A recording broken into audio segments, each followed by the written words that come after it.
Entretiens des Patriotes, bonjour à tous. Sarko, Darmanin, des traîtres renommés Désir. Avant de répondre à cette question et de traiter de nombreux sujets d'actualité, il y a certains éléments dans mon journal qui sont véritablement, en tout cas des nouvelles très importantes. Il y a même un tweet qui n'est pas parti tout à l'heure, qui manifestement a été censuré. Je ne sais pas pour quelle raison, c'est une information pourtant de LCU, c'est très très étrange. Il est à l'intérieur, donc. Mais avant de traiter tous ces sujets d'actualité, je voulais remercier comme il se doit tous ceux qui me permettent de me consacrer essentiellement à la réinformation, de donner un entretien chaque jour. Et aujourd'hui sont à l'honneur Dambry, Michel C, VTT Pollux, Luc Tubiana et Shylab, des fidèles parmi les fidèles. Merci à eux. Et puis je tenais aussi à vous remercier pour tous vos messages, pour tous les pouces levés, la diffusion massive sur les réseaux sociaux. Alors, ma dernière vidéo a fait beaucoup de vues, j'ai eu de très nombreux commentaires, j'ai pas pu tout lire, hein. Je crois qu'il y en a plus de 1500, donc c'est gigantesque, je suis submergé. Mais je voudrais reprendre quelques éléments parce que ma vidéo a eu des commentaires assez négatifs sur les réseaux sociaux, comme cette dame par exemple, Françoise Desgois, vous la connaissez. Franchement, les gens qui parlent si mal de Gérard Leclerc à cause de ses positions pendant le Covid, vous n'avez pas de figure. Il est mort dans un crash. Avec ses amis, vous réalisez ce que ça signifie pour lui, pour sa famille, ses amis, sa rédaction de CNews qu'il aimait beaucoup. Vous pensez vraiment que c'est une façon de se comporter, de penser minable que vous êtes? Pour ceux qui ignoreraient qui est Françoise Desgois, elle est journaliste à France Inter. Sa défense de Gérard Leclerc, comment je pourrais dire avec un mauvais jeu de mots, certains comprendront, c'est très fraternel. Voilà, Françoise Desgois défend Gérard Leclerc, c'est son droit bien évidemment, par contre, elle nous insulte. Alors, on va déjà mettre les choses à plat, plus exactement, que Gérard Leclerc repose en paix. D'ailleurs, ce n'est pas lui que nous visons, c'est tout un système. Et c'est ce système qui nous fait prendre des vessies pour des lanternes. Regardez par exemple le titre du Figaro, c'est contre cela que je me suis véritablement levé. Qui était Gérard Leclerc, le grand journaliste décédé dans un accident d'avion? Oui, dans ce titre, il y a une énorme fake news. Grand journaliste. Gérard Leclerc n'a jamais été journaliste dans les positions qu'il a pu tenir. Il ne faisait que réciter des narratifs, des lieux de puissance. Cela me rappelle un professeur du CELSA. CELSA, c'est la fameuse école du journalisme qui expliquait à ses élèves que demain, il n'y aurait plus de journalistes, il n'y aurait plus que des attachés de presse. Gérard Leclerc a été un précurseur. Et pourquoi nous nous élevons contre ce mot de journaliste, puisqu'il n'était qu'un attaché de presse, c'est qu'il a collaboré avec une certaine politique dont nous avons tous été touchés dans notre chair. Quand je dis dans ma chair, c'est plutôt la chair de ma chair, puisque mes enfants ont beaucoup souffert des politiques du Covid. Bon. Les épreuves forgent les caractères, bien évidemment. Alors, je voudrais quand même rappeler un des extraits de Gérard Leclerc. Justification de la première ségrégation en France. Parfois, les mots et les idées sont plus meurtrières que les armes, nous rapporte Verity. Quand j'affirme qu'il n'était pas journaliste, cette tribune de Gérard Leclerc dans CNews en est une très bonne illustration. Il n'est pas en train de formuler une opinion, parce que dans ces conditions, c'est opinion contre opinion. Non, il donne des faits qui sont factuellement faux. Le pchout de Pfizer ne protège ni de l'infection, ni de la transmission. Et à l'époque, la personne qui le disait sur les plateaux de télévision, et c'est là où c'est très étonnant que ce pchout ne protégeait pas bien, c'était Anthony Fauci lui-même. Et c'est à ce moment qu'Emmanuel Macron, associé à cette classe de journalistes, comme certainement Françoise Desgois, ont fait en sorte que cette ségrégation par le pass vaccinal soit possible. Nous donnons des faits, nous ne jugeons pas la personne. En effet, que Gérard Leclerc repose en paix. Si vous voulez revoir cet extrait, il est dans ma description. Certains m'ont demandé comment fait-on pour aller à la description. En fait, sous la vidéo, il y a mon éditorial avec mes titres. Il suffit de cliquer afficher plus et vous avez les tweets. Vous cliquez sur les tweets et vous avez accès à ces films. Voilà, il faut absolument les regarder pour comprendre quelle est notre démarche de réinformation. Allez, nous allons continuer la tradition estivale, la carte météo de la France de ce jeudi 17 août. Mais où sont les 40 degrés qu'on nous avait prédits pour ce jeudi 17 août? J'ai beau chercher sur cette carte, je ne les vois nulle part. Au contraire, il s'agit de normal de saison d'un mois d'août. Mais vous savez également qu'à partir de ce catastrophisme climatique, nos décideurs vont changer la politique énergétique de la France. Et aujourd'hui, quel est le résultat? Eh bien, nous sommes proches, comme le dit Fabien Bouglet, de la déflagration. Semaine après semaine, la situation mondiale de la filière éolienne se rapproche de l'analyse qu'il avait publiée il y a un mois et je vous en avais parlé. Oui, cela va de plus en plus mal, à tel point d'ailleurs que l'on commence à avoir des journalistes sur les plateaux de télévision qui pointent du doigt ce que nous disions il y a plusieurs mois. On s'est fait arnaquer par les escrologistes. On a taxé entre 35 et 65 milliards d'euros par an pour des éoliennes et la mobilité douce. Avec cet argent, nous aurions pu avoir une énergie décarbonée que produit le nucléaire et nous aurions également une électricité bon marché. Et si vous voulez avoir une application pratique de ce que peut représenter ces sommes dans votre quotidien, eh bien, regardez votre facture d'électricité, les augmentations, regardez votre pouvoir d'achat qui a chuté lourdement. Dans les années 70, le pouvoir d'achat des Français était supérieur à celui des Allemands et des Américains. Maintenant, nous sommes très très bas. Et oui, et peut-être qu'autour de vous, vous avez un ami qui a mis la clé sous la porte, un artisan, parce qu'il ne peut plus payer sa facture énergétique. Alors, merci qui? Merci les escrologistes, merci Emmanuel Macron, merci au World Economic Forum.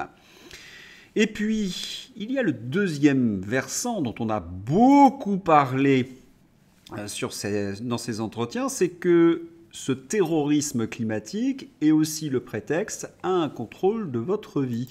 C'est ce que rapporte Philippe Murer. Selon les Échos, les monnaies numériques vont être adoptées. Ce n'est qu'une question de temps.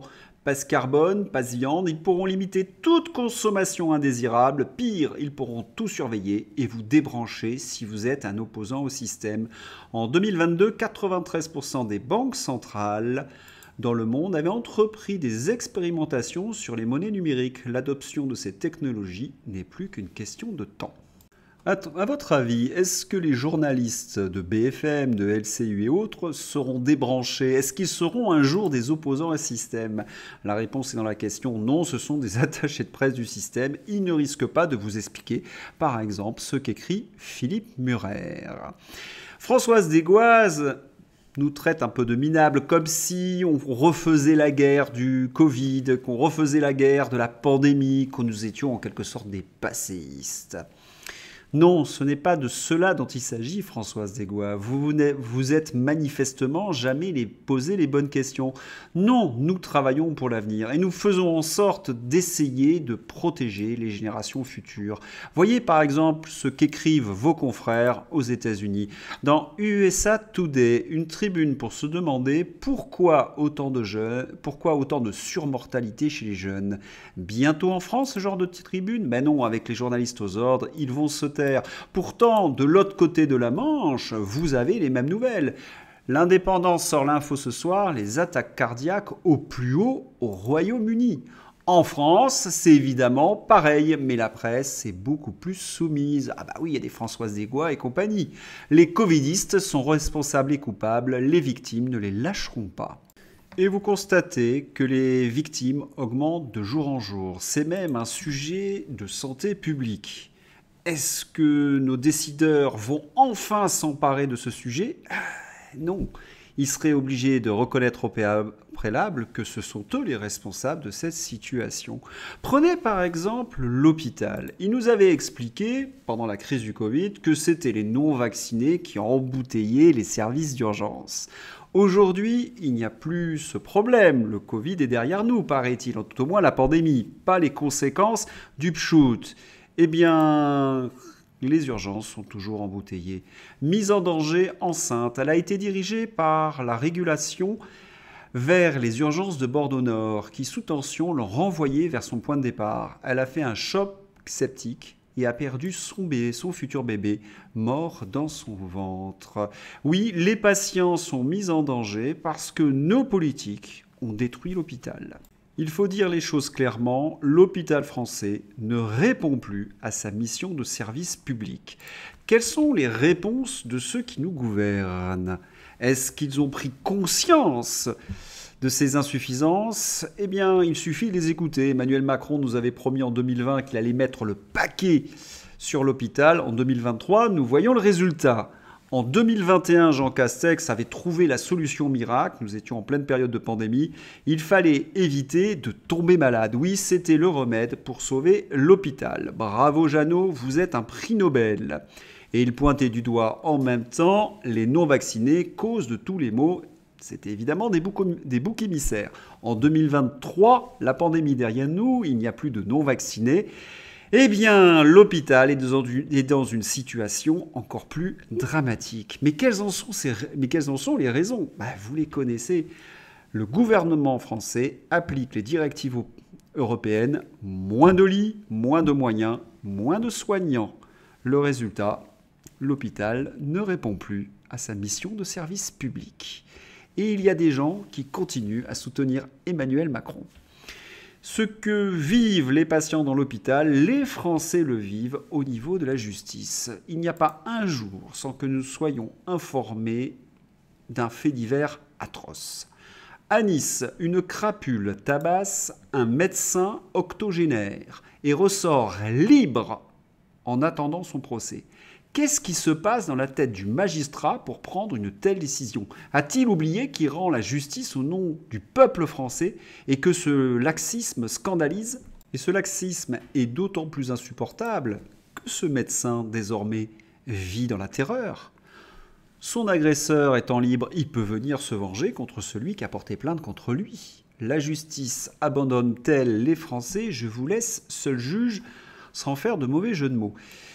Et c'est une longue litanie de faits divers, plus atroces les uns que les autres. Et quand je dis faits divers, vous savez ce que j'entends. Ces faits divers deviennent des faits de société. C'est ce que nous dit d'ailleurs Stéphane Ravier. Il faut être une véritable eau décivilisée pour cibler ainsi un homme handicapé. À votre avis, la justice a déjà laissé combien de chances à ces barbares? Et oui, un homme handicapé a été roué de coups et dépouillé chez lui. Il y a une sorte de plaisir sadique chez ces délinquants. François Asselineau appelle à un changement de la réforme du code pénal. Il nous rappelle en effet cette agression sexuelle particulièrement horrible sur une femme de Cherbourg. Et encore une fois, à la suite de ce que je viens de vous dire, cet agresseur avait déjà été condamné 5 fois par la justice. Ce qui me révolte, c'est qu'il y a toujours sur les plateaux de télévision des journalistes, des hommes politiques, la main sur le cœur, venant défendre ces multirécidivistes, ces jeunes entre guillemets qui rendent la vie en France ni plus ni moins infernale. On va finir par une dernière illustration, elle est particulièrement dure. Anthony, 25 ans, fêtait l'anniversaire d'un de ses amis dans la petite ville de Los Angeles. Lors de la soirée, un groupe de jeunes de 16 à 19 ans, connus pour semer la pagaille. Alors, c'est une périphrase qui désigne des jeunes connus défavorablement des services de police, veulent s'introduire dans la fête. Anthony s'interpose, un jeune sort un couteau. Anthony s'écroule. Ce jeune papa est actuellement dans le coma et son pronostic vital est très engagé. Le seul ennui, c'est que ce message date de 24 heures. Le Figaro nous apprend ce matin qu'Anthony est décédé. Hier, la presse célébrait un journaliste qui n'était pas un journaliste, mais avait assez peu de mots et d'émotions pour Anthony, un papa qui est parti trop vite. Mais tous ces juges qui ont été laxistes, je vais leur apprendre une mauvaise nouvelle. Vous vous rappelez ce que je vous ai dit il y a quelque temps, que tous ces juges laxistes avaient pris des cours à New York, dans des séminaires de l'Open Society dirigés par George Soros. Eh bien, François Asselineau nous apprend une très très bonne nouvelle. À court d'argent, par crainte des peuples, et ça je pense que c'est peut-être la bonne solution. La fondation Soros annonce la fin de ses opérations de déstabilisation en Europe. La fondation Open Society de George Soros, désormais contrôlée par son fils Alexandre, un très bon ami d'Emmanuel Macron, va cesser la plupart de ses opérations dans l'Union européenne. C'est un excellent signe, c'est-à-dire qu'ils battent retraite. Ils ont bien compris que les peuples étaient en colère contre leur politique. Néanmoins, ceux qui ont collaboré avec George Soros veulent prolonger leur contrat. Je vise particulièrement Gérald Darmanin et Nicolas Sarkozy. Nicolas Sarkozy souhaite voir Gérald Darmanin président de la République en 2027. Alors, les électeurs qui voteront pour Gérald Darmanin, manifestement, n'ont pas de mémoire. Pourquoi? Parce que Gérald Darmanin, comme je vous l'ai montré précédemment, c'est le principal responsable du chaos qui règne en France. Il a collaboré avec Emmanuel Macron. Je ne vais pas reprendre évidemment toutes les erreurs d'Emmanuel Macron, autant au niveau des politiques du Covid que de l'énergie, etc. Comment peut-on voter pour Gérald Darmanin? Un menteur pathologique. Et puis, il y a certains qui m'écrivent, quand je tape un petit peu sur la gauche PS, ils me disent « Oh là là, mais Nicolas Sarkozy de droite a fait pire, hein, et vous avez voté pour lui. » Alors, on va répondre à ces gens de gauche, hein, gentiment, courtoisement. Vous ne savez pas exactement qui sont les patriotes, parce que les patriotes, comme je l'ai indiqué dans mon titre, considèrent Darmanin ou Nicolas Sarkozy comme des traîtres. Tenez, Florian Philippot va vous faire un petit florilège de ceux que nous reprochons à Nicolas Sarkozy. Sarkozy sort un livre pour faire sa promo et celle de Darmanin. Mais les seules questions vraies à lui poser. Contre quoi la guerre en Libye? Pourquoi avoir trahi le référendum via le traité de Lisbonne? Pourquoi avoir réintégré l'OTAN? Pourquoi la vente de notre or? Et la liste, vous vous en doutez, n'est pas terminée. Florian Philippot est limité par le nombre de caractères dans un tweet. Sarkozy a commencé la démolition des services publics sous ordre de l'Union européenne.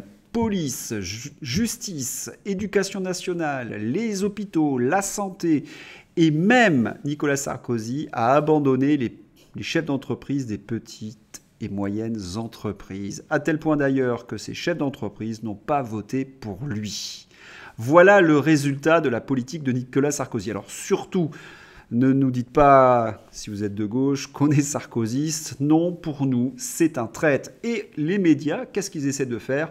Eh bien, d'en faire de nouveau un objet de désir. Non, ça ne prendra pas. Et puis, on va terminer le portrait de Nicolas Sarkozy avec ce discours très important. Nicolas Sarkozy affirmait dans une tribune « Rien ne pourra arrêter le nouvel ordre mondial ». Oui, il était un des soldats du World Economic Forum. Et pour finir de brosser le portrait de Sarkozy, il faudrait énumérer toutes ses affaires judiciaires. Bon, je n'ai pas le temps, je vous laisse le soin de les rappeler. Alors vous comprenez bien, Sarkozy, ce n'est pas véritablement notre tasse de thé. Quand on est gaulliste, on le considère en effet comme un traître. Allez, c'est la page que vous attendez tous, c'est la page LCU, la chaîne ukrainienne. Alors, sur LCU, j'ai appris une nouvelle que j'attendais un petit peu et qui vient corroborer toutes les analyses que je vous ai données. Je vous ai expliqué qu'une grande partie des analystes avaient compris que l'armée ukrainienne risquait de s'écrouler et que c'était peut-être le temps de négocier. Les journalistes de LCU sont stupéfaits, ils sont même indignés parce que le directeur de cabinet du secrétaire général de l'OTAN, dans un interview à la presse norvégienne, explique qu'il est ouvert à la cession de territoire par l'Ukraine en échange de son adhésion à l'OTAN. Il s'agirait donc de céder les oblasts conquis par la Russie, Crimée, Donbass et autres, en échange de l'adhésion de Kiev à l'OTAN, cet État croupion dont avait déjà parlé Xavier Moreau il y a quelques mois. Alors, il faut bien comprendre, si Stian Jensen, qui est le directeur de cabinet du secrétaire général de l'OTAN, se permet ce genre de confession à un journal norvégien, c'est qu'il y a des négociations. Et Comme je vous l'avais dit depuis le dernier sommet de l'OTAN, les Occidentaux ont compris que la bataille était perdue, que c'était le temps des négociations. Et vous avez Nicolas Sarkozy qui en remet une couche. Guerre en Ukraine, tout retour en arrière en Crimée est illusoire selon Nicolas Sarkozy. Là encore, sur LCU, on crie à la trahison, on explique que c'est une infamie ce qu'a pu affirmer Nicolas Sarkozy. Ce qui est fascinant avec Nicolas Sarkozy, c'est qu'il est capable de manger à tous les râteliers. Mais il faut bien comprendre que s'il y a des hommes politiques comme Nicolas Sarkozy ou des officiers de l'OTAN qui poussent à la négociation, c'est que sur le terrain, sur le champ de bataille, la situation devient désespérée pour les troupes ukrainiennes. C'est ce que nous rapporte Hervé Carès. Des bataillons aéroportés des forces armées ukrainiennes refuseraient de passer à l'offensive en direction de Zaporijjia. Et l'information nous vient du gouverneur par intérim de cette région. Et il y a aussi des nouvelles tout à fait stupéfiantes qui montrent l'implication manifestement de Joe Biden et de son administration dans les biolabs en Ukraine. Et l'information ne nous vient pas de n'importe qui, mais du candidat démocrate Kennedy qui était interrogé, vous le reconnaissez, par Tucker Carlson. Convention de Genève, il faudra demander des comptes à ceux qui s'amusent avec les virus au risque d'éteindre l'espèce humaine. Le candidat donc démocrate Kennedy explique qu'il était interdit de travailler sur des virus biologiques, mais qu'avec le Patriot Act, eh bien, les autorités américaines pouvaient de nouveau faire ce genre de recherche. Qui a organisé ces recherches? Je vous le donne dans le mille, c'est Anthony Fauci. Le seul ennui, c'est qu'en 2014, il y a eu des fuites des laboratoires aux États-Unis et qu'Obama a lancé un moratoire. Qu'a fait Anthony Fauci? Il a délocalisé la recherche, non seulement dans le laboratoire de Wuhan, mais également dans des biolabs en Ukraine. Et là, vous commencez à comprendre, si l'information arrive aux oreilles du plus grand nombre, et notamment du peuple américain, il va y avoir de très grandes répercussions. Ça aussi, c'est une très bonne nouvelle.